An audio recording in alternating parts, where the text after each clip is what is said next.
আজ হলো 10ই মে, অক্ষয় তৃতীয়া। ভিডিওটা পোস্ট করতে অনেকটাই লেট হয়ে গেল। তো এখানে সকালবেলা চলে এসেছে সবাই হরিনাম করতে, আর কাকিমা এখানে জল ঢেলে দিয়ে তারপর এখানে দিয়ে দিচ্ছে বাতাসা। দেন এখানে আমি একটু নমস্কার করে নিলাম, সবাইও করে নিয়েছে। তারপর স্নান করে নতুন জামা পরে নিচ্ছি। এটা বাবা পয়লা বৈশাখে দিয়েছে আমাকে, কিন্তু পরা হয়নি। আজ যেহেতু পুষ্পাঞ্জলি দেবো তার জন্যই জামাটা পরে নিলাম। এখানে রেডিও হয়ে গেছি, অনেকটা সময় হয়ে গেল, সকাল থেকে কিচ্ছু খাইনি, উপোস করে আছি। চলে যাচ্ছি এখানে পুজো দিতে।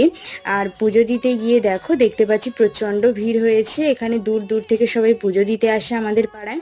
এটার জন্য আমরা সারা বছর অপেক্ষা করে থাকি। তারপরে আমরা বসে পড়েছি, সব বোন দিদিরা একসাথে থাকলে জানোই তো আড্ডা হয় প্রচুর।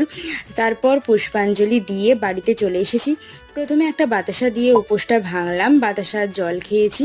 দেন মা করেছিল লুচি আর ঘুগনি, কারণ আজকের দিনে আমাদের বাড়িতে ভাত হয় না। মা এত বাতাসা করিয়েছে। ভিডিওটা কেমন লাগলো কমেন্ট করে জানিও। Thank you.